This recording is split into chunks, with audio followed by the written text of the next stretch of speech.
السلام علیکم ورحمۃ اللہ وبرکاتہ نحمده ونصلی علی رسولہ الکریم اما بعد فاعوذ باللہ من الشیطان الرجیم بسم اللہ الرحمن الرحیم رب اشرح لی صدری ویسر لی امری واحلل عقدۃ من لسانی یفقهوا قولی ربنا زدنا علما اللهم فقہنا فی الدین آمین یا رب العالمین۔ آغاز ہوتا ہے ہمارا سورہ اعراف، چل رہی ہے 9ویں پارے کا، اور اللہ تعالیٰ ہم پچھلے پارے کو وہی سیکوینس آگے چل رہا ہے۔ پچھلے پارے میں اللہ تعالیٰ نے آخر میں پارے کے اللہ تعالیٰ نے ان قوموں کے بارے میں تذکرہ کیا اکٹھا ہی، چونکہ ہم نے سورہ اعراف میں پڑھ رہے تھے کہ ان لوگوں کے بارے میں جو کہ اللہ تعالیٰ اعراف کی دیوار پر ان لوگوں کو کھڑا کریں گے جن کے نام اعمال برابر ہوں گے، نہ زیادہ اچھے نہ زیادہ برے، مطلب وہ درمیان میں ہی ہوں گے اور برابر ہوں گے، نہ وہ جنت میں داخل ہونے جیسے ہوں گے اور نہ ہی جہنم میں داخل ہونے جیسے ہوں گے۔ تو وہ آراف کی اونچی دیوار پر کھڑے ہوں گے اور وہاں پر کھڑے ہو کر وہ دونوں کو، جنت اور جہنم دونوں کا نظارہ اپنی آنکھوں سے کر سکیں گے۔ تو اللہ تعالیٰ نے وہ اس تمام حالات کو بیان کرنے کے بعد اللہ تعالیٰ نے تمام حالات کو، کہ اللہ تعالیٰ نے جہنم میں اگر داخل کرنا ہوا تو جہنم کے حالات کیسے ہوں گے اور جنت کے حالات کس طرح کے ہوں گے اور کس طرح کے لوگ جہنم میں جائیں گے اور وہ کس طرح کے عذاب میں مبتلا ہوں گے۔ رب کائنات نے اس کے بعد ان تمام قوموں کا ذکر کیا جو اللہ تعالیٰ کی نافرمان تھیں، اور اللہ تعالیٰ ابھی اسی ذکر کو آگے کنٹینیو کرتے ہوئے 9ویں پارے میں بھی سورہ اعراف میں وہی اب اگلی قوم کا ذکر کیا جا رہا ہے، تاکہ ہم سارے سمجھ لیں کہ ہمیں ان تمام کی تمام چیزوں سے محفوظ رہنا ہے، ان تمام برائیوں سے محفوظ رہنا ہے، تاکہ ہم اپنے آپ کو نیک عمل کی طرف ڈھال سکیں اور اپنے آپ کو نیک عمل پر چلا سکیں، تاکہ اللہ تعالیٰ ہمارے لیے جنت کے دروازے کھولے اور ہمارے لیے اللہ تعالیٰ اس آزمائش میں اور اس انتظار میں ہمیں مبتلا نہ کرے، کیونکہ انتظار کرنا بہت مشکل ترین کام ہے۔ ہم نے دیکھا کہ اللہ تعالیٰ نے یہ بھی فرمایا کہ اس اعراف کی دیوار پر لوگ کھڑے ہوں گے، یعنی کہ بیٹھے نہیں ہوں گے، کھڑے اس لیے ہوں گے اس امید سے کہ کہیں ایسا نہ ہو کہ ہم بیٹھے ہی رہ جائیں اور ہم جنت میں داخل نہ ہوں، اس خوف سے بھی کھڑے رہیں گے کہ کہیں ایسا نہ ہو کہ ہم کہیں جہنم میں نہ گر جائیں۔ تو اس لیے وہ لوگ وہاں پر کھڑے ہوں گے، اور یہ یاد رکھیے کہ ہم جب مر جائیں گے تو مرنے کے بعد جو سال اور وقت اور مہینے ہیں وہ اللہ تعالیٰ کے حساب سے، اللہ تعالیٰ کے دنوں کے حساب سے چلیں گے، وہ ہماری دنیا کے دنوں کے حساب سے نہیں چلیں گے، جیسا کہ دنیا کے 1000 سال کے برابر اللہ تعالیٰ کا ایک دن ہے۔ تو اللہ تعالیٰ پھر اب وہ انتظار ہے کہ انسان کتنے دنوں تک وہاں پر کھڑا رہے گا، کتنے سالوں تک کھڑا رہے گا، ہم اس چیز کے بارے میں علم نہیں رکھتے۔ تو ہم اب دیکھتے ہیں اگلی قوم کے بارے میں، ان کی برائیوں کے بارے میں، کہ اب اس قوم نے کیا برائی کی، اور پھر ہم اس چیز کو سمجھنے کی کوشش کریں گے کہ کیا ہم بھی امانت میں خیانت کرنے والے نہیں۔ امانت میں خیانت کرنا یہ ہرگز، اس کا مطلب یہ ہرگز نہیں ہے کہ آپ کے پاس کوئی مال دولت اور پیسہ ہی رکھا جائے، بلکہ امانت ہر لحاظ سے امانت ہوتی ہے۔ جس طرح سے آپ کو کوئی رسپانسبلٹی دی جائے، اگر آپ اس میں بھی خیانت کرتے ہیں تو وہ بھی ڈیفینیٹلی آپ کی امانت میں خیانت ہے۔ بات آپ کے پاس کوئی راز رکھوایا جائے، اگر آپ اس راز کو نہ اپنے پاس محفوظ رکھ سکیں تو وہ بھی آپ کی امانت میں خیانت میں ہی شمار ہوتی ہے۔ تو انسان کو چاہیے کہ اپنے آپ کو خائن نہ بنائے، جس طرح نبی کریم صلی اللہ علیہ وسلم نے فرمایا کہ مومن کبھی بھی خائن نہیں ہو سکتا۔ آغاز ہوتا ہے قال الملأ الذین استکبروا من قومه لنخرجنک یا شعیب۔ ہر قوم کے سرداروں نے، جو کہ امیر تھے، کیونکہ ہمیشہ قوم کے سردار جو خوشحال لوگ ہوتے ہیں، لوگ انہی کو فالو کرتے ہیں۔ ہم دیکھتے ہیں اپنی سوسائٹی کے اندر بھی کہ ہم لوگ ہمیشہ اس فیشن کو اڈاپٹ کرنے کی کوشش کرتے ہیں جو کہ ہمارے امیروں نے کیے ہوتے ہیں۔ پہلے ہمیشہ فیشنز امیر لوگوں کے درمیان میں آتے ہیں، پھر وہاں سے غریبوں کے مڈل کلاس، اور پھر وہاں سے غریب لوگوں میں آتے ہیں۔ تو ہر قوم کے اندر سب سے پہلے نافرمان ہمیشہ سے سردار ہی ہوئے ہیں، اور کیونکہ ان کے پاس اللہ تعالیٰ نے اپنی، اس لیے بھی وہ ہوئے، ایک تو ان کے پاس ان کا مال ان کے لیے آزمائش ہے، اور اللہ تعالیٰ نے ان کے مال ان کے لیے آزمائش بنا دیا، جس کی وجہ سے وہ تکبر میں پڑ گئے۔ تو اللہ تعالیٰ فرماتے ہیں کہ اس کی قوم میں سے ان سرداروں نے کہا جنہوں نے تکبر کیا، اے شعیب، ہم تجھے اور ان لوگوں کو جو تمہارے ساتھ ایمان لائے ہیں ہم ضرور اپنی بستی سے نکال دیں گے، یا تم ضرور بضرور ہمارے دین میں واپس پلٹ آؤ گے۔ انہوں نے کہا یا تو پھر تمہارے ان لوگوں کو نکالیں گے، یا پھر تم ہی لوٹ کر ہمارے پاس واپس جب ہم تمہیں بالکل بے آسرا چھوڑ دیں گے تو تم لازمی واپس پلٹ کر آؤ گے۔ شعیب علیہ السلام نے کہا اور کیا اگرچہ ہم ناپسند کرنے والے ہوں، یعنی کہ ہم اس چیز کو ناپسند کریں تب بھی کیا ایسا ہو، قد افترینا، یقیناً ہم نے اللہ تعالیٰ پر جھوٹ باندھا، علی اللہ کذبا، اگر تمہاری ملت میں لوٹ آئے اس کے بعد کہ اللہ تعالیٰ نے ہمیں اس سے نجات دی ہے اور ہمارے لیے یہ ممکن نہیں کہ ہم اس میں لوٹ آئیں۔ حضرت شعیب علیہ السلام نے کہا فرمایا کہ ہم جب اپنے رب کی طرف آگے تمہارے رستے کو چھوڑ کر ہم اللہ تعالیٰ کی طرف آئے ہیں، مگر یہ کہ اللہ تعالیٰ چاہے جو ہمارا رب ہے۔ آپ اپنی بات کو، اپنے آپ کو خوش نصیب سمجھیے اور تصور کیجئے کہ آج اللہ تعالیٰ نے ہمیں دین سے واپس جوڑا، دنیا کی گرد آلود زندگی سے اللہ تعالیٰ نے ہمیں واپس دین کے ساتھ جوڑا، اور اللہ تعالیٰ نے ہمارے لیے دین کو سیکھنا واپس آسان کیا، اور اللہ تعالیٰ نے ہمیں واپس سے استقامت نصیب فرمائی کہ ہم اس رمضان میں بھی دین سے جڑیں۔ اور جیسا کہ حضرت شعیب علیہ السلام نے فرمایا کہ میں اللہ سے جڑنے کے بعد ایسا ممکن نہیں ہے کہ میں اس دنیا کو چھوڑ کر اللہ سے جڑا ہوں تو میں واپس اپنے اس دین پر، اپنے اس رستے پر پلٹ جاؤں جو گمراہی کے سوا کچھ نہیں۔ ہم سب کو اپنے دلوں کو اور اپنے ایمان کو ٹٹولنے کی ضرورت ہے کہ کہیں ایسا تو نہیں کہ ہم اس رمضان کے ختم ہونے کے ساتھ ساتھ ہی اپنے تمام اعمال سے پھر سے ویسے ہی خالی ہاتھ ہو جائیں اور پھر سے ہی ہم اس دنیا کی رنگینیوں میں کھو جائیں۔ ہمارے رب نے ہر چیز کو علم کے حساب سے گھیرا ہوا ہے، ہم نے اللہ پر بھروسہ کیا۔ اے ہمارے رب، ہمارے اور ہماری قوم کے درمیان حق کے ساتھ فیصلہ فرما، اور تو ہی سب فیصلہ کرنے والوں میں سے بہترین ہے۔ وقال الملأ الذين كفروا من قومه لئن اتبعتم شعيبا، پھر کیا فرماتے ہیں کہ اور اس کی قوم میں سے جن سرداروں نے کفر کیا تھا انہوں نے کہا یقیناً اگر تم شعیب کے پیچھے چلو گے تو تب یقیناً تم ضرور خسارہ اٹھانے والوں میں سے ہو جاؤ گے۔ اب غریبوں کو بھٹکانے کی کوشش کی، کیونکہ انہیں لگتا تھا کہ ہم ان کو روزگار دیتے ہیں، ہم ان کو، یہ ہمارے ساتھ تجارت کرتے ہیں، ہم ان کی چیزیں خریدتے ہیں، تو یقیناً جب وہ مال کے اعتبار سے تنگ ہوں گے، جب ان کے اوپر رزق کی تنگی کی جائے گی تو پھر یقیناً وہ ہماری بات کو ضرور سمجھیں گے۔ اور جب حضرت شعیب علیہ السلام اپنی بات سے نہ پلٹے تو انہوں نے قوم کو بھٹکانے کی کوشش کی۔ پھر اللہ تعالیٰ فرماتے ہیں کہ فَأَخَذَتْهُمُ الرَّجْفَةُ، چنانچہ ان کو ایک زلزلے نے پکڑ لیا، ایسا زلزلہ جو زمین کو تہہ و بالا کر دے۔ پھر انہوں نے اس حال میں سب کی کہ وہ اپنے گھروں میں گھٹنوں کے بل گرے پڑے تھے۔ جن لوگوں نے شعیب کو جھٹلایا گویا وہ اس میں رہے ہی نہ تھے، ایسے محسوس ہوا کہ جیسے یہ بستی کبھی بسی ہی نہ تھی، اس بستی کے اندر کوئی لوگ زندہ تھے ہی نہیں، یہاں پر کبھی چہل پہل تھی ہی نہیں۔ اللہ تعالیٰ نے اس بستی کو ایسے ویران کر دیا، وہ لوگ جنہوں نے شعیب کو جھٹلایا وہی خسارہ اٹھانے والے تھے۔ فتولى عنهم وقال يا قوم لقد أبلغتكم رسالات ربي ونصحت لكم فكيف عسى على قوم كافرين۔ اللہ تعالیٰ فرماتے ہیں سو شعیب ان سے واپس لوٹا اور کہا اے میری قوم، بلا شبہ یقیناً میں نے تمہیں اپنے رب کے پیغامات پہنچا دیے اور میں نے تمہاری خیر خواہی کی، تو میں انکار کرنے والے لوگوں پر کیسے افسوس کروں، میں ان پر کیسے افسوس کروں کہ اللہ تعالیٰ نے ان کو عذاب میں مبتلا کیا، میں ان پر کیسے افسوس کروں۔ وما ارسلنا فی قریۃ من نبی الا اخذنا اہلها، اللہ تعالیٰ فرماتے ہیں اور ہم نے کسی بستی میں کوئی نبی نہیں بھیجا مگر ہم نے اس کے رہنے والوں کو تنگی اور تکلیف کے ساتھ پکڑ لیا تاکہ وہ گڑ گڑائیں۔ اللہ تعالیٰ نے اللہ تعالیٰ نے اپنے عذاب بھیجنے سے پہلے ہمیشہ سے ہر قوم کو اپنی تمام کی تمام نعمتیں عطا کی اور ان کے اوپر اپنی تمام نعمتوں کو پورا کر دیا، اور اللہ تعالیٰ نے کبھی بھی کسی کو بھی غربت کی حالت میں عذاب میں مبتلا نہیں کیا۔ اگر آج اللہ تعالیٰ نے ہمیں اپنی تمام آسائشیں عطا کی ہیں تو ہمیں سمجھ لینا چاہیے کہ کہیں اللہ تعالیٰ کی یہ دی ہوئی آسائشیں کہیں ہمارے لیے آزمائش تو نہیں۔ پھر رب کائنات نے ان کو تمام آسائشیں دینے کے بعد اللہ تعالیٰ فرماتے ہیں کہ ہم نے پھر ان کو تنگی اور تکلیف کے ساتھ پکڑ لیا تاکہ وہ گڑ گڑائیں۔ جب اللہ تعالیٰ دکھ اور درد دیتا ہے وہ اس لیے دیتا ہے کہ اللہ تعالیٰ انسان کو اپنے ساتھ جوڑنا چاہتا ہے۔ ہم پر جب کوئی تنگی اور تکلیف اور پریشانی آتی ہے تو ہم سمجھتے ہیں کہ شاید دنیا ساری ختم ہی ہو گئی اور دنیا میں ہمیں اب کچھ نہیں مل رہا، اور ہم ایک ایسی تکلیف میں مبتلا ہو جاتے ہیں کہ اس تکلیف میں مبتلا ہونے کے بعد ہم اللہ تعالیٰ سے دور ہو جاتے ہیں اور شیطان کے رستوں پر چلنا شروع ہو جاتے ہیں۔ سب سے پہلا کام ہمارے لیے یہ ہوتا ہے کہ ہم قرآن کو چھوڑ دیں، ہم نماز کو چھوڑ دیں، ہم اللہ تعالیٰ کے احکامات کو چھوڑ دیں۔ تو کیا اللہ تعالیٰ کے اس کلام کو نہ پڑھ کر کیا ہماری تنگی میں، ہماری مشکل میں آسانی ہو جائے گی؟ جبکہ اللہ تعالیٰ تو فرماتے ہیں کہ ہم کسی بھی قوم کو، کسی بھی بستی کو اس وقت تک نہیں پکڑتے جب تک کہ ہم اس کو پہلے تنگی اور تکلیف دے کر اس کو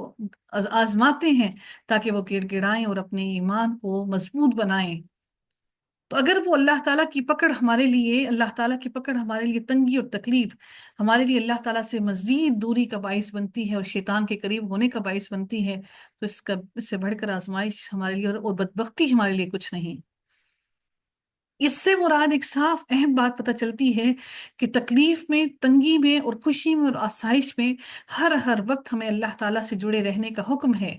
اور اللہ تعالیٰ کا شکر ادا کرنے کا حکم ہے۔ جب اللہ تعالیٰ ہمیں آسائشیں دے تو اس کی رحمتوں کی، اس کی عنایتوں کی، اس کی نوازشوں کی آم، ہمیں شکر ادا کرنا چاہیے، اور جب کوئی تکلیف اور تنگی ہو تو اللہ تعالیٰ سے مغفرت طلب کرنی چاہیے، تاکہ اللہ تعالیٰ ہمارے گناہوں کو معاف کرے اور ہمارے لیے وہ مشکل وقت آسان کر دے۔ ثم بدلنا مكان السيئة سيئات الحسنة حتى عفوا وقالوا قد مس آباءنا الضراء والسراء فأخذناهم۔ پھر رب کائنات ارشاد فرماتے ہیں پھر ہم نے بدحالی کی جگہ خوشحالی کو بدل دیا، حتیٰ کہ وہ خوب بڑھ گئے، اور انہوں نے کہا بلا شبہ دکھ سکھ تو ہمارے باپ دادا کو بھی پہنچے تھے، تو ہم نے ان کو اچانک اس حال میں پکڑ لیا کہ وہ سوچتے نہ تھے، وہ شعور ہی نہ رکھتے تھے کہ ہمیں ایسا بھی پکڑا جائے گا، اور اگر یقیناً بستیوں کے لوگ ایمان لاتے اور اللہ تعالیٰ سے ڈر کر رہتے تو ہم ضرور ان پر آسمان اور زمین سے بہت سی برکتیں کھول دیتے۔ رب کائنات فرماتے ہیں کہ میں زمین کی ان کے پیروں کے نیچے سے بھی ان کو برکتیں عطا کرتا اور آسمان سے بھی ان کے اوپر برکتیں نازل کرتا، لیکن انہوں نے جھٹلایا تو ہم نے اس کی وجہ سے انہیں پکڑ لیا جو وہ کمایا کرتے تھے۔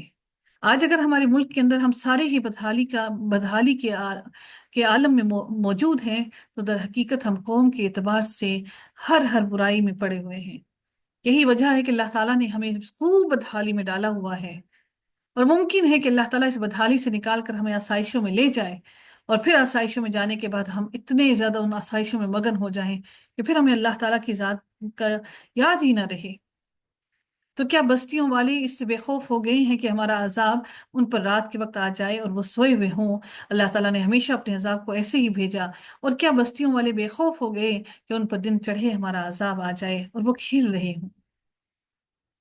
یعنی کھیل رہے ہوں سے مراد کیا ہے؟ یہ بھی آرام کا ہی وقت ہے، یعنی کہ وہ دنیا کے کھیل تماشوں میں اپنے بیوی بچوں کے ساتھ کھیل رہے ہوں اور انجوائے کر رہے ہوں اپنی لائف کو،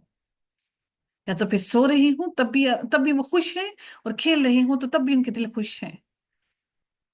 کیا پھر وہ اللہ تعالیٰ کی تدبیر سے بے خوف ہو گئے ہیں؟ تو اللہ تعالیٰ کی تدبیر سے بے خوف نہیں ہوتے مگر وہی لوگ جو ہمیشہ خسارہ اٹھانے والے ہیں۔ اور کیا ان لوگوں کی جو پہلے باشندوں کے بعد زمین کے وارث بنتے ہیں، اس بات نے رہنمائی نہیں کی کہ اگر ہم چاہیں تو انہیں ان کے گناہوں کی وجہ سے سزا دیں، اور ہم ان کے دلوں پر مہر لگا دیں اور وہ نہ سنیں؟ اللہ تعالیٰ جب دلوں پر مہر لگا دیتا ہے تو پھر دل سے، کیونکہ بات حالانکہ سنتے تو انسان کے کان ہیں، لیکن جب اللہ تعالیٰ دل کو سیل لگا دیتا ہے تو دل پر سیل لگانے کی وجہ سے کوئی بھی ہدایت دل میں نہیں اترتی، کیونکہ قرآن دلوں میں رکھنے کی چیز ہے، کیونکہ عمل انسان کا دل جب ڈھلکتا ہے، جب انسان کا دل کسی کی طرف جھکتا ہے تو پھر انسان کا عمل تبدیل ہوتا ہے۔ اللہ تعالیٰ فرماتے ہیں تلک القرى نقص عليك من انبائها، یہ بستیاں ہیں جن کے حالات ہم آپ سے بیان کر رہے ہیں، اور بلا شبہ یقیناً ان کے رسول ان کے پاس واضح دلائل لے کر آئے، تو وہ ایسے نہیں تھے کہ وہ اس پر ایمان لاتے جس کو انہوں نے اس سے پہلے جھٹلا دیا تھا۔ اسی طرح اللہ تعالیٰ کافروں کے دلوں پر مہر لگا دیتا ہے، اور ہم نے ان میں سے اکثر کے لیے کوئی عہد نہیں پایا، اور بلا شبہ ہم نے ان میں سے اکثر کو نافرمان ہی پایا۔ پھر ہم نے ان کے بعد موسیٰ کو اپنی نشانیوں کے ساتھ اور فرعون اور اس کے سرداروں کی جانب بھیجا، تو انہوں نے بھی ان کے ساتھ ظلم کیا۔ پھر دیکھو فساد کرنے والوں کا انجام کیسا ہوا۔ اور موسیٰ نے کہا اے فرعون، یقیناً میں جہانوں کے رب کی طرف سے ایک رسول ہوں، اس بات پر پوری طرح قائم ہوں کہ میں اللہ تعالیٰ پر حق کے سوا کوئی بات نہ کہوں، یقیناً میں تمہارے پاس تمہارے رب کی طرف سے ایک واضح دلیل لے کر آیا ہوں، سو بنی اسرائیل کو میرے ساتھ بھیج دو۔ بنی اسرائیل کو کیوں بھیج دو؟ کیونکہ بنی اسرائیل جو ہے وہ در حقیقت مصر کے باشندے، وہاں کے سٹیزنز نہیں تھے۔ بنی اسرائیل در حقیقت شام اور فلسطین کے آس پاس کے علاقے سے آئے تھے، تو حضرت موسیٰ علیہ السلام اس لیے آئے، انہوں نے کہا کہ بنی اسرائیل کو مجھے میرے ساتھ بھیج دو، تاکہ میں بنی اسرائیل کو آواز کٹ رہی ہے کیا؟ آم، تاکہ میں بنی اسرائیل کو اس کے علاقے میں واپس لے جاؤں، اور وہ بنی اسرائیل اپنی تمام کی تمام نعمتیں اور وہ تمام کی تمام آسائشوں کو انجوائے کر سکے جس آسائشوں میں وہ پہلے رہا کرتے تھے۔ اس لیے حضرت موسیٰ علیہ السلام نے کہا کہ میں فرعون تیرے پاس اس لیے آیا ہوں کہ تم بنی اسرائیل کو میرے ساتھ بھیج دو تاکہ میں ان کو ان کے علاقے میں واپس لے جاؤں۔ فرعون کی اپنی قوم جو تھی وہ فرعون کی غلام نہ تھی، فرعون کے غلام در حقیقت بنی اسرائیل جو کہ دوسرے علاقے سے آئے تھے، وہ شاید روزگار کی تلاش میں آئے یا وہاں پر زیادہ مال کمانے کی تلاش میں آئے۔ حالانکہ بنی اسرائیل اگر پیلسٹائن میں رہتے اور اس علاقے میں رہتے تو یقیناً وہ اللہ تعالیٰ کا شکر ادا کرتے اور وہاں پر وہ اللہ تعالیٰ سے جڑے رہتے، کیونکہ وہ نبیوں کا علاقہ تھا۔ لیکن بنی اسرائیل نے چاہا کہ وہ دنیا کی آسائشیں، دنیا کی سہولتیں تلاش کریں۔ یہاں پر اس سائڈ پہ بادشاہت تھی، پیسہ تھا، وہ وہاں سے جب چھوڑ کر بنی اسرائیل یہاں پر اس سائڈ پر آئے، جب اس علاقے میں آئے بنی اسرائیل، تو انہیں اللہ تعالیٰ نے پستیوں میں ڈال دیا، غلامی میں ڈال دیا۔ تو ہم دیکھتے ہیں کہ بنی اسرائیل نے جب وہ فرعون کی غلامی میں آئے، اللہ تعالیٰ کو چھوڑ کر آئے، تو اس وجہ سے اللہ تعالیٰ نے ان کو سخت آزمائش میں ڈال دیا اور کئی سالوں تک ان کو آزمائش میں ڈالا۔ فرعون نے کہا اگر تم کوئی نشانی لے کر آئے ہو تو وہ لے آؤ، اگر تم سچوں میں سے ہو۔ تو موسیٰ علیہ السلام نے اپنی لاٹھی پھینکی تو اچانک وہ ایک ظاہر اژدہا بن گئی، اور اس نے اپنا ہاتھ نکالا تو اچانک وہ دیکھنے والوں کے لیے سفید چمکتا ہوا تھا۔ فرعون کی قوم میں سے سرداروں نے کہا یقیناً یہ شخص ضرور بہت بڑا ماہر جادوگر ہے، وہ چاہتا ہے کہ تمہیں تمہاری زمین سے نکال دے، تو کیا تم حکم دیتے ہو؟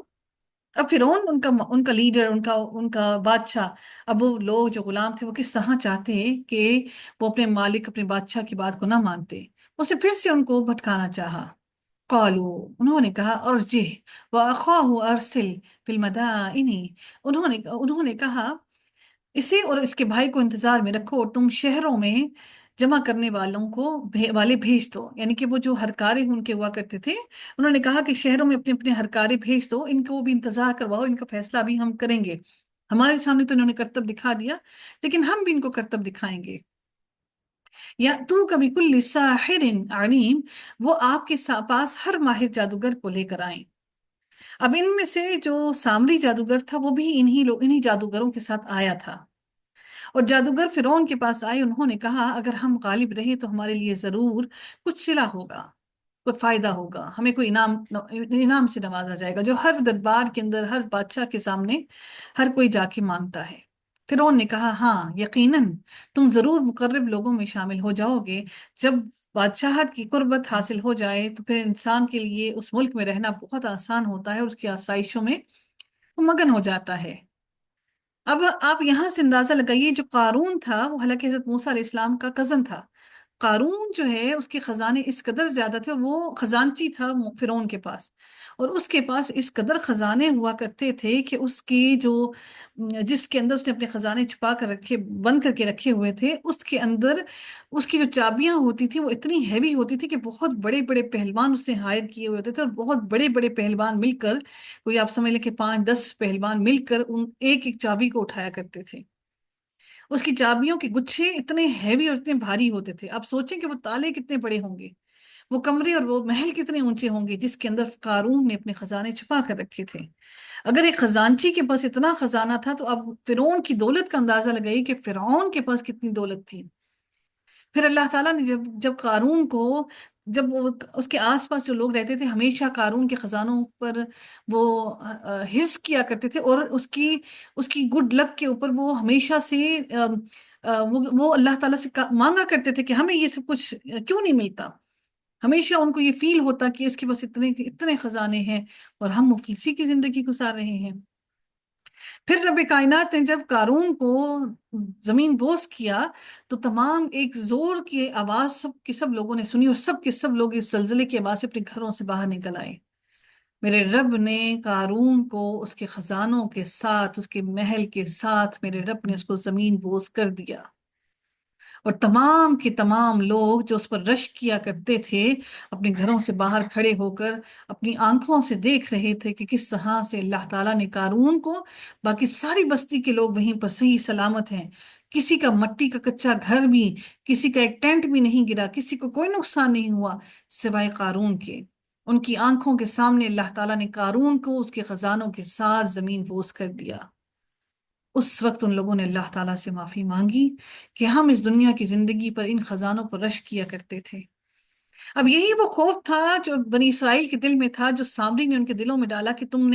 تم دولت تو لے آئے، جب اللہ نے فرعون کو تباہ کر دیا تو تم وہاں سے سونا تو لے آئے، اب یہ ایسا نہ ہو کہ یہ سونا تمہیں زمین بوس کروا دے، تم یہ سارا سونا مجھے دو تاکہ میں اس سے ایک بچڑا بناؤں جس کی ہم عبادت کریں۔ موسیٰ تو اب واپس آیا نہیں، تو اس وقت تک ہم اپنے رب سے کیسے دور رہیں؟ تو یہ وہی سامری جادوگر تھا جو اس وقت بھی محل میں آیا تھا، لیکن وہ جیسے باقی سارے جادوگر ایمان لے آئے تو یہ بھی ایمان لے آیا، لیکن دل میں کہیں نہ کہیں ابھی بچڑے کی محبت اس کے دل میں موجود تھی۔ اللہ تعالیٰ فرماتے ہیں قالوا یا موسیٰ اما ان تلقیا و اما ان نکون نحن الملقین، جادوگروں نے کہا اے موسیٰ یا تم پھینکو یا ہم پھینکنے والے ہیں، اپنے پینترے جو ان کے تھے۔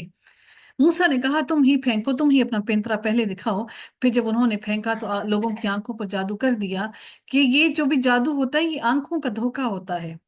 جو میجیشنز ہوتے ہیں وہ آنکھوں کا دھوکا کرتے ہیں در حقیقت۔ تو اللہ تعالیٰ نے فرمایا کہ پھر جو انہوں نے پھینکا تو لوگوں کی آنکھوں پر جادو کر دیا۔ سحروا اعین الناس، در حقیقت حقیقت میں جو رسیاں انہوں نے پھینکی تھی وہ حقیقت میں سانپ نہیں تھے، در حقیقت ان کی لوگوں کو دیکھنے میں وہ سب کو ایسا لگا کہ یہ حقیقت میں سانپ ہے، جس طرح ہم میجیشنز کو دیکھتے ہیں ہمیں نظر کچھ آ رہا ہوتا ہے لیکن حقیقت میں ان کی ہاتھ کی صفائی ہوتی ہے۔ تو اللہ تعالیٰ فرماتے ہیں کہ انہوں نے جو تو انہوں نے لوگوں کی آنکھوں پر جادو کر دیا۔ یہ بات واضح کرتی ہے اس بات کو کہ در حقیقت وہ اس چیز کو بدل نہیں رہے تھے، لیکن لوگوں کی آنکھوں پر انہوں نے جادو کیا جس کی وجہ سے انہیں نظر کچھ اور آیا اور انہیں دہشت زدہ کر دیا، اور وہ بہت بڑا جادو لے آئے۔ یعنی کہ جو اس وقت صرف فرعون نے صرف اپنے علاقے سے نہیں بلکہ ہر جگہ سے اس نے جادوگر بلائے، اور روایات میں آتا ہے کہ یہ تقریباً 70,000 سے 1 لاکھ تک کی تعداد تھی جو جادوگر اس وقت وہاں پر آئے۔ اللہ تعالیٰ ارشاد فرماتے ہیں وَأَوْحَيْنَا إِلَىٰ مُوسَىٰ، اور ہم نے موسیٰ کو وحی کی کہ اپنا عصا پھینک دو، تو اچانک وہ نگلنے لگا جو وہ جھوٹ کر گھڑ رہے تھے، سو حق ثابت ہو گیا اور جو کچھ وہ کر رہے تھے سب باطل ہو گیا۔ تو اس موقع پر جادوگر مغلوب ہو گئے اور ذلیل ہو کر واپس لوٹے، اور جادوگر سجدے میں گرا دیے گئے۔ اللہ تعالیٰ فرماتے ہیں کہ اور جادوگر سجدے میں گرا دیے گئے، یعنی کہ اللہ تعالیٰ نے ان کو یہ موقع دیا کہ وہ سجدے میں گرے۔ قالو، انہوں نے کہا آمنا برب العالمین، ہم جہانوں کے بادشاہ پر ایمان لائے ہیں، اور ربی موسیٰ و ہارون، جو موسیٰ اور ہارون کا رب ہے۔ انہوں نے یہ اس لیے کہا کہ فرعون یہ نہ سمجھے کہ ہمارا رب وہ ہے اور ہم اسی پر ایمان لائے۔ فرعون نے کہا تم اس سے پہلے ہی اس پر ایمان لے آئے میں تمہیں اجازت دوں؟ یقیناً یہ تو ایک سازش ہے جو تم نے شہر میں کی ہے تاکہ تم اس کے باشندوں کو یہاں سے نکال دو، سو تم بہت جلد ہی جان لو گے۔ در حقیقت ایسا ہوا کہ یہ ایک تہوار تھا جس پر فرعون نے تمام کے تمام بنی اسرائیل کے لوگوں کو اکٹھا کیا، اور تمام باقی لوگوں کو بھی، اپنی آل فرعون کو بھی اکٹھا کیا اس نے وہاں پر، اور سب کو اکٹھا کر کے پھر ان کے سامنے یہ سارے کرتب اس نے دکھائے۔ اب جو لوگ دیکھ رہے تھے، جنہوں نے اپنی آنکھوں سے دیکھا، تو ان کے دلوں میں بھی ایمان آ گیا۔ اب فرعون کی چال اسی پر الٹی پڑ گئی۔ تو اس نے فرعون نے کہا جادوگروں سے کہ میں تمہارے ہاتھ اور تمہارے پاؤں مخالف سمت میں ضرور کاٹ دوں گا، اور پھر کاٹنے کے بعد پھر میں تمہیں سولی پر چڑھاؤں گا، سولی پر لٹکاؤں گا، کہ یہ اچانک میں تمہیں فوراً ہی تکلیف نہیں دوں گا، تمہیں فوراً ہی موت نہیں دے دوں گا، بلکہ میں تمہارے ہاتھ اور پاؤں الگ الگ سمت سے کاٹ کر پھر تمہیں سولی پر چڑھاؤں گا۔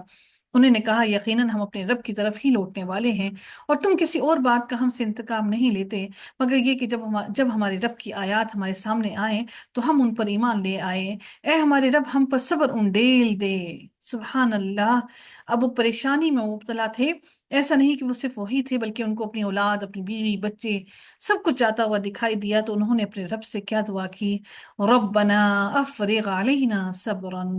صبرا وتوفنا من المسلمین۔ ایمان لے کر آئے، اور ایمان لانے کے ساتھ ہی اللہ تعالیٰ نے ان کو اتنا پختہ ایمان دیا کہ انہوں نے پھر اپنے رب سے فوراً دعا کی کہ اے ہمارے رب ہم پر صبر انڈیل دے اور ہمیں اس حالت میں وفات دینا کہ ہم فرما بردار ہوں۔ اللہ تعالیٰ ہم سب کو ایسی ہی موت نصیب کرے کہ ہم اللہ تعالیٰ کے فرما بردار ہوں۔ وقال الملأ من قوم فرعون اتذر، اور قوم فرعون کے سرداروں نے کہا کیا تو موسیٰ اور اس کی قوم کو یوں ہی چھوڑ دے گا کہ وہ زمین میں فساد پھیلائیں اور تجھے تیرے معبودوں کو چھوڑ دیں؟ اب سرداروں کو ایسا محسوس ہوا کہ کہیں ایسا تو نہیں کہ اب ہماری دال نہیں گلے گی۔ یعنی کہ اس سے امپورٹنٹ بات جو ہمیں سمجھنے کو ملتی ہے کہ ہمارے آس پاس کے لوگ ہمارے لیے ہدایت اور ہمیں گمراہی میں لے جانے کا بہت بڑا ذریعہ ہوتے ہیں۔ اب وہ ممکن ہے کہ فرعون کے دل میں کوئی ایسی بات آ رہی ہو تو فوراً ہی قوم کے سردار بول اٹھے، کیا تم موسیٰ کو اور اس کے لوگوں کو ایسے ہی چھوڑ دے گا جو ہماری زمین میں فساد پھیلا رہے ہیں؟ یعنی ہماری جو تابع فرمان لوگ ہیں وہ ساروں کو لے کر چلے جائیں گے؟ فرعون نے کہا، عنقریب میں ان کے بیٹوں کو بری طرح قتل کروں گا، ہم ان کے بیٹوں کو بری طرح قتل کریں گے اور ان کی عورتوں کو زندہ رکھیں گے، اور ہم ان پر یقیناً قابو رکھنے والے ہیں۔ موسیٰ نے اپنی قوم سے کہا، تم اللہ تعالیٰ سے مدد مانگو اور صبر کرو۔ اب حضرت موسیٰ علیہ السلام کی جو پیروی کرنے والے تھے ان لوگوں نے کہا حضرت موسیٰ سے کہ تیرے آنے سے پہلے بھی ہم اس عذاب میں مبتلا تھے، تیرے آنے کے بعد بھی ہم اس عذاب میں مبتلا ہیں، بلکہ ہماری پریشانی میں کوئی کمی نہ آئی بلکہ یہ مزید بڑھ گئی۔ تو موسیٰ علیہ السلام نے اپنی قوم سے کہا کہ تم اللہ سے مدد مانگو اور صبر کرو، یقیناً زمین اللہ تعالیٰ کی ہے، یورثها من یشاء من عبادہ، وہ اپنے بندوں میں سے جسے چاہتا ہے اس کا وارث بنا دیتا ہے، یعنی جس کے لیے وہ چاہتا ہے اس زمین کی آسائشیں کھول دیتا ہے، اور اچھا انجام متقیوں کے لیے ہی ہے، در حقیقت اچھا انجام وہی ہے جو متقی بنے۔ موسیٰ کی قوم نے کہا، ہم تمہارے آنے سے پہلے بھی ستائے گئے اور تمہارے آنے کے بعد بھی۔ موسیٰ نے کہا، قریب ہے تمہارا رب تمہارے دشمن کو ہلاک کر دے اور تمہیں زمین میں جانشین بنا دے، پھر وہ دیکھے کہ تم کیسے عمل کرتے ہو۔ اللہ تعالیٰ تمہیں وہ آسائشیں دے، وہ رتبے دے، لیکن اللہ تعالیٰ وہ دینے کے بعد تمہیں دیکھے گا کہ پھر تم کیا عمل کرتے ہو۔ جو انسان غریب ہوتا ہے، حدیث میں آتا ہے کہ غریب انسان، جو مفلس انسان ہوتا ہے، وہ امیر کی نسبت کئی سو سال پہلے جنت میں داخل کر دیا جائے گا، کیونکہ اس کے پاس کچھ ایسا ہے ہی نہیں کہ وہ اللہ تعالیٰ کو اس کا حساب کتاب دے۔ لیکن آپ جیسے اور میرے جیسے جو لوگ ہیں، ہم تو پھنس جائیں گے، ہمیں ہر چیز کا حساب دینا ہے، جو پہنا اوڑھا کھایا پیا، جہاں گئے، جو شاپنگز کی، ہمیں تو ہر لمحے کا حساب دینا ہے، اور ہم اپنی لائن میں کھڑے ہوں گے اپنے حساب کی دینے کے لیے باری میں، اور دل میں ایک خوف بھی مبتلا ہوگا، معلوم نہیں ہمارا انجام کیا ہوگا۔ اور بلا شبہ ہم نے آل فرعون کو قحط سالی اور پیداوار کی کمی میں پکڑا تاکہ وہ نصیحت قبول کریں۔ اللہ تعالیٰ نے فوراً ہی ان کو بھی عذاب نہیں دیا، اللہ تعالیٰ نے پھر ان کو کمی دیے، ان کے اوپر اتنا رزق کی فراوانی کے بعد اللہ تعالیٰ نے ان کو ان کی رزق کی تنگی سے ان کو پکڑا تاکہ وہ نصیحت حاصل کریں اور اپنے رب سے جڑ جائیں۔ بہت اہم ترین یہ آیت ہے آج ہم ان سب لوگوں کے لیے جو پریشانی میں مبتلا ہیں، جو مفلسی میں مبتلا ہیں، تو کیا وہ اللہ سے نہیں جڑتے؟ بہت آسان ہو گیا ہے اب لوگوں کے لیے ایک دوسرے سے مانگنا، لیکن اللہ تعالیٰ سے جڑنا بہت مشکل ہے۔ وہ کہتے ہیں آپ تو اللہ سے اس لیے جڑے ہیں، آپ کے پاس بہت ٹائم ہے، ہمارے پاس وقت نہیں ہے۔ تو جس رب نے ہمارے لیے رزق کے دروازے بند کیے، تو کیا ہمیں اس رب سے جڑنا نہیں چاہیے تاکہ اللہ تعالیٰ ہمارے لیے رزق کے دروازے کھول دے؟ تو جب ان پر خوشحالی آتی تو وہ کہتے کہ یہ ہمارے ہی لیے ہے، اور ان کو کوئی تکلیف پہنچتی تو موسیٰ اور ان کی نحوست ٹھہراتے جو ان کے ساتھ تھے، سن لو،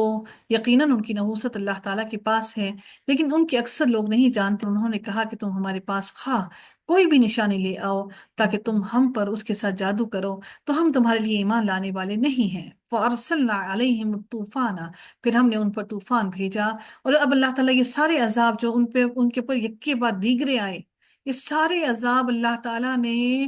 آل فرعون پر بھیجے تاکہ شاید کہ وہ ابھی بھی سدھر جائیں۔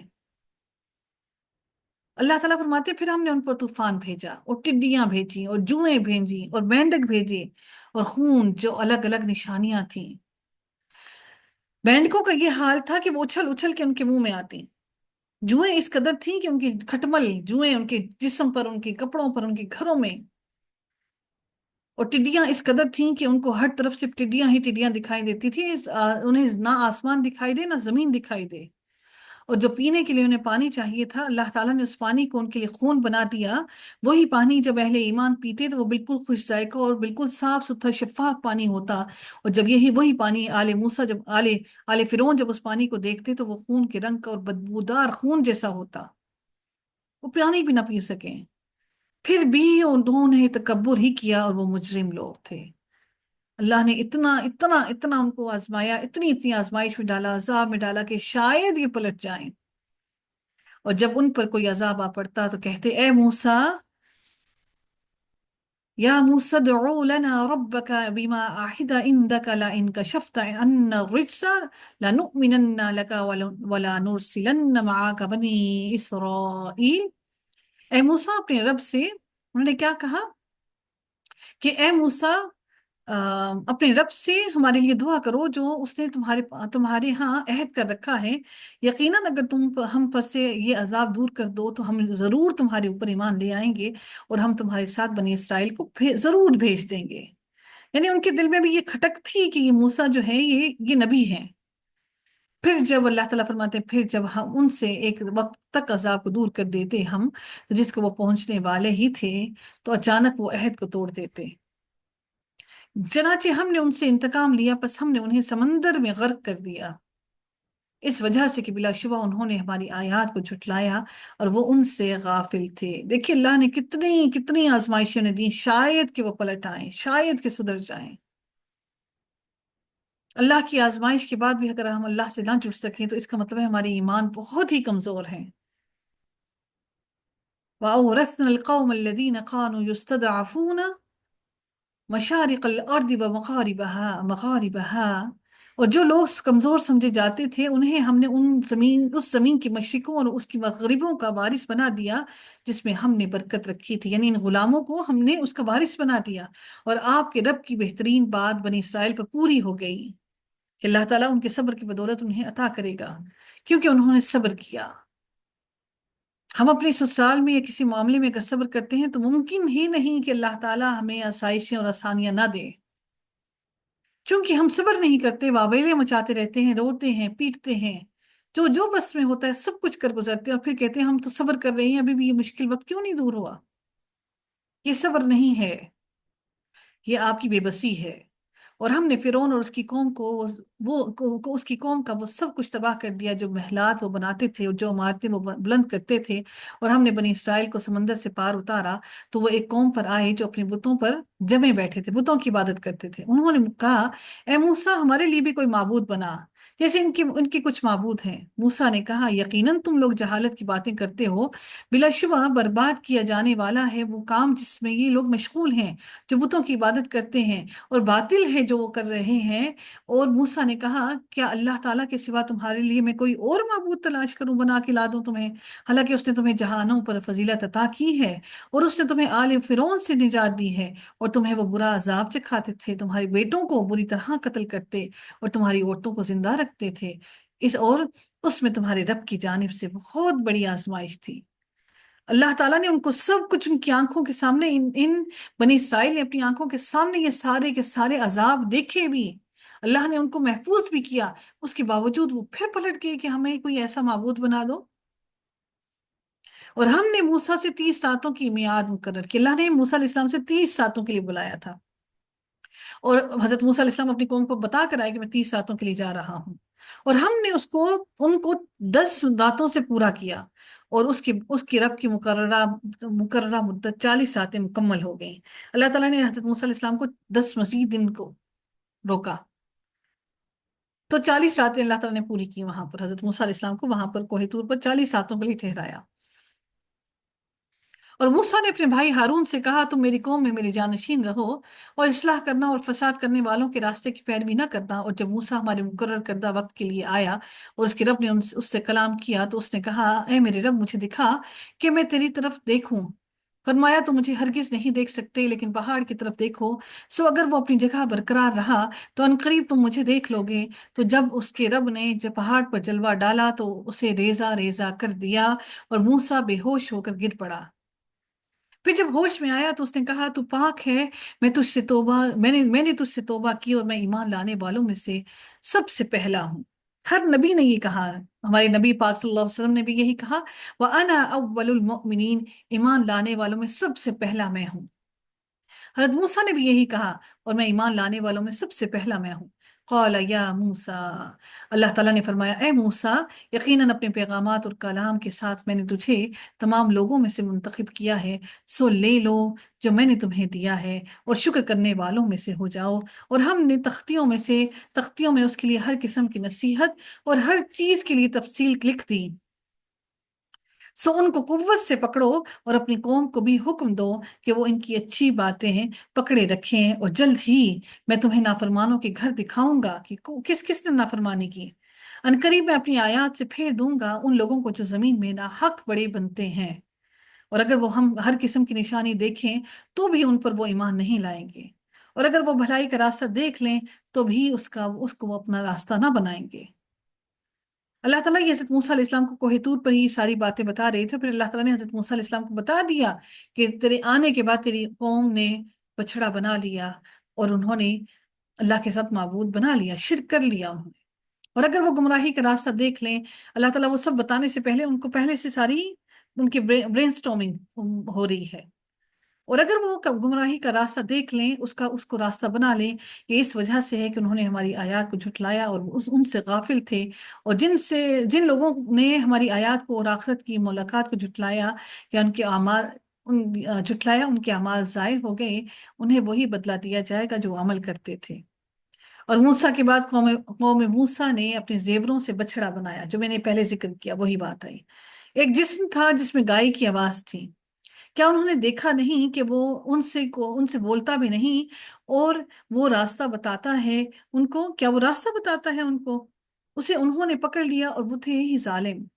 اور جب وہ نادم ہوئے اور انہوں نے دیکھا کہ واقعتاً وہ گمراہ ہو گئے ہیں، انہوں نے کہا اگر ہمارے رب نے ہم پر رحم نہ کیا اور ہمیں نہ بخشا تو ہم ضرور خسارہ پانے والوں میں سے ہو جائیں گے۔ اور جب موسیٰ غصے سے بھرے ہوئے افسوس کرتے ہوئے اپنی قوم کی طرف واپس آئے، اس نے کہا تم نے میرے بعد بہت بری جانشینی کی۔ اپنے بھائی سے کہا کیا تم نے اپنے رب کے حکم سے جلد بازی کی؟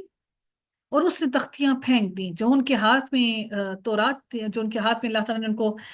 کتاب، ان کو جو صحیح ان کے پاس تختیوں کی حالت میں موجود تھی، وہ ان کے ہاتھ سے، یعنی کہ یہ نہیں کہ انہوں نے ان کی بے حرمتی میں پھینک دی، بلکہ غصے میں ان کے ہاتھ سے گر گئیں،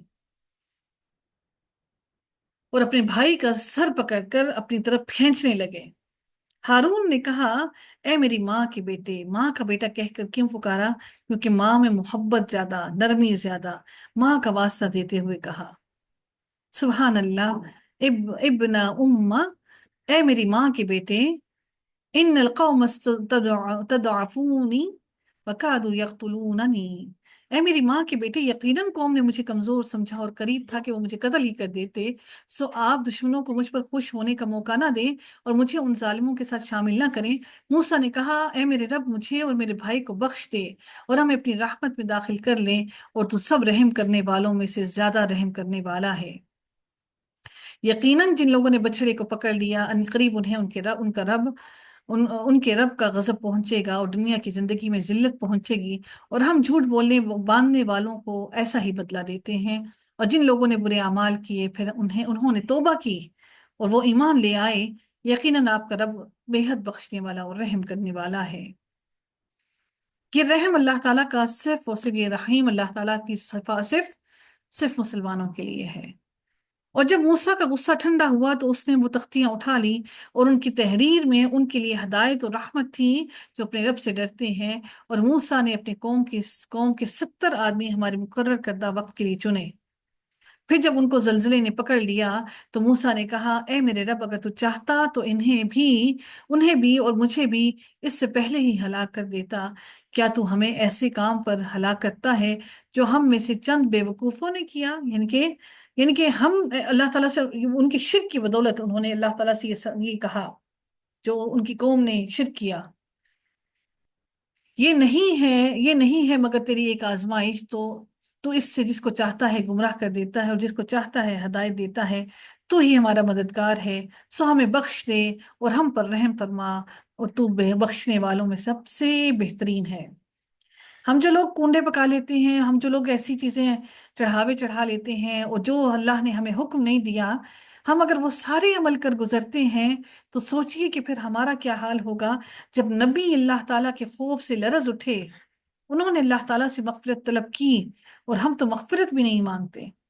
ہم تو سمجھتے ہیں ہم نے تو نیکی کا کام کیا اور ہمارے لیے اس دنیا اور آخرت میں بھلائی لکھ دے، یقیناً ہم نے تیری طرف رجوع کیا۔ اللہ نے فرمایا میں اپنا عذاب جسے چاہتا ہوں اس کو پہنچاتا ہوں، اور میری رحمت نے ہر چیز کو گھیر رکھا ہے، میری رحمت میرے غصے پر غالب ہے، سو اس سے میں جلد ہی ان لوگوں کے لیے لکھوں گا جو اللہ سے ڈرتے ہیں اور وہ زکوٰۃ ادا کرتے ہیں اور ان کے لیے ہماری آیات پر ایمان لاتے ہیں۔ جو لوگ اس رسول کی پیروی کرتے ہیں جو امی نبی ہے، جسے وہ اپنے ہاں تورات اور انجیل میں لکھا ہوا پاتے ہیں، وہ ان کو نیکی کا حکم دیتا ہے اور انہیں برائی سے روکتا ہے اور ان کے لیے پاک چیزیں حلال کرتا ہے، اور ناپاک چیزیں ان پر حرام